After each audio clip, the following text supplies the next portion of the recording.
Tesla reports today, and Jerome Powell's probably going to give us a good little lesson on interest rates tomorrow. Buckle up for what to expect tomorrow, as well as with Tesla earnings later today. But first, updates on Israel. Right now, the Biden administration is suggesting that, quote, the other team, not Israel, was responsible for the attack on the hospital in the Gaza Strip, wherein Palestine alleges at least 500 individuals died.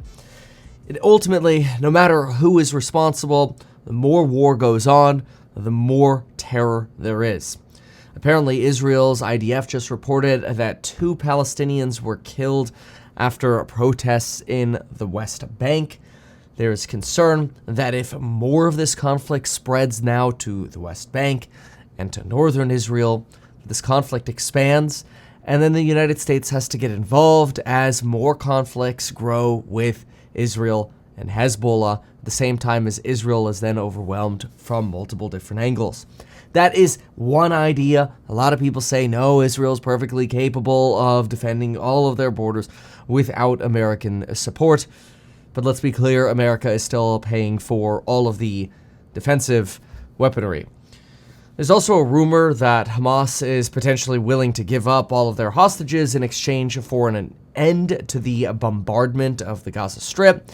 Individuals suggest that it is also forces within Palestine that are conducting their own bombardment, so maybe they should stop. For example, the missile battery or rocket battery that potentially contributed to the attack on the Gaza Strip hospital yesterday was seen on video as launching upwards of 8 to 10 different rockets in the direction of the hospital, with these rockets allegedly, supposedly needing to fly beyond that hospital. And this is now leading some to say that either one of those rockets misfired and ended up hitting the hospital, or maybe an airstrike or a type of cruise missile or an interceptor missile from Israel tried locking onto this rocket, detonating this rocket midair, or at least part of it, leaving a fragment to end up hitting the hospital. The hospital wasn't targeted potentially from either side, and truly it was a mistake. Others say a second interceptor rocket from Israel potentially locked on to generators, electricity generators, given the lack of power in the region, and locked on to the hospital's heat generators rather than the rocket's heat generators. And when I say heat generators, I want to be clear. For the hospital, that's the purpose of you having electricity, but they also generate a lot of heat, okay? So maybe an interceptor rocket locked onto this instead, and then attacked the hospital accidentally as these rockets were intended to cross over the hospital.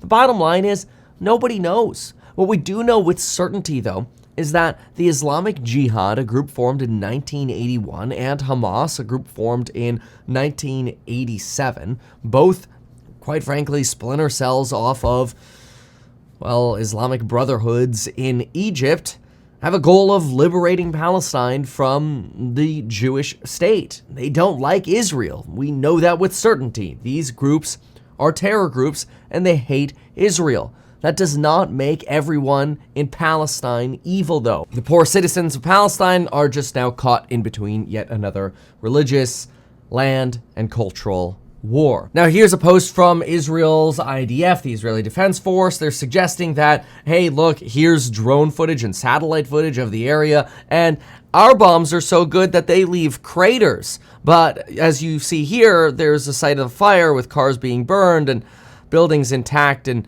no crater. If we had done it, there'd be a crater. But again, maybe this was an interception, or who knows. Here's an example on the right side of craters, on the left side, no craters. This is a way for Israel to say, hey, look, this was definitely not us, which the Pentagon and the Biden administration agree with. Again, though, bottom line is, in war, more innocent people lose their lives. One thing that I do think is very interesting is Donald Trump has been very quiet on social media about, this hospital strike and, quite frankly, what to do. This is interesting because maybe the answer just isn't that clear-cut. Anybody suggesting they have a definite answer probably has no idea what they're talking about. I don't know that anybody has a definite answer to ending this, but I just pray that it ends soon. In the meantime, Bank of America's Institute for Analysis shows that childcare costs are now 32% higher than in 2019.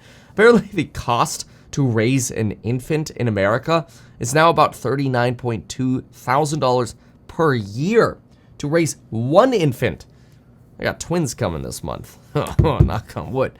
Apparently, the cost to raise a child in New York City has now risen to $45.4 thousand per year, making it even harder for individuals to be convinced to have more children, which is something Elon Musk suggests is critical for the future success of America, population growth and more babies being born.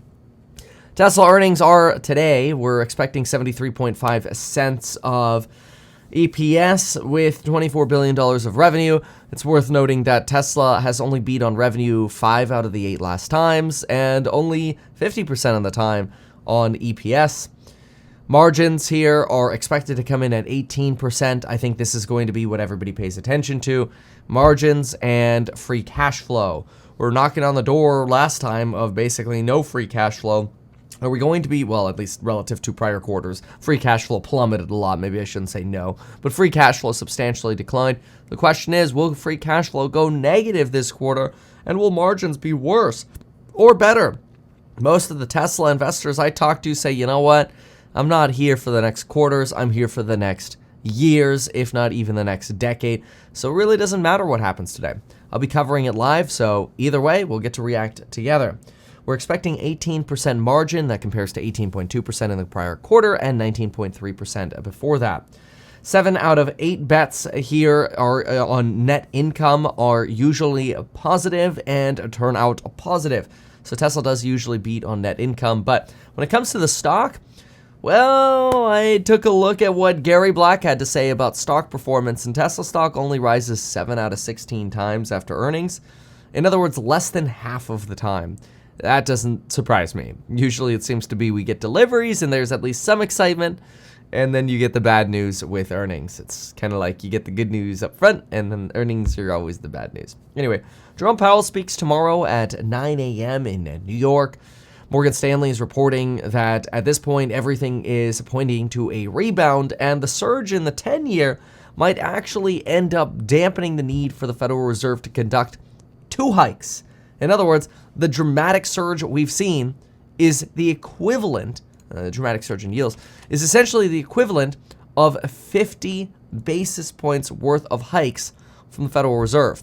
The 10-year right now is sitting at 4.86. That's a high. That is not only local high over the last year, 2 years, 3 years, 5 years, 10 years. It's a local high going all the way back to the mid-2000s. So I like to think about these as local highs, though, and it just keeps going up, okay? Like 4.8 was the high. Now it's 4.86. It just keeps going. At the same time, oil, Brent just broke $90 again, broke through that resistance, at least today, now sitting at 1.28% up on the day. The concern is, will it go to $100 per barrel? Well, if you look at gold, bets of pain are ramping up. Gold now at 1966. The big question is, will it break 2,000? It's up another 1.6% today. Some suggest that as Treasury yields remain higher during this end of 2023 and the beginning of 2024, we could ultimately end up seeing bets actually rise that the Federal Reserve increases their rate cuts sooner. Although bets made on the Federal Reserve cutting rates anytime soon have almost always been wrong. And right now, based on at least what the markets are pricing in, we're still looking at being at least at 4.8% by December of 2024. That really only gives us about 0.5% of rate cuts. So while some people are like, hey, maybe we'll have higher for shorter thanks to these higher Treasury yields, others are like, yeah, don't bet on it. Now, back when Ukraine was invaded by Russia, Jerome Powell called it a quote-unquote game changer. You kind of expect him to think the same thing now, except back then people thought that game changer might be, oh, maybe we won't raise rates anymore.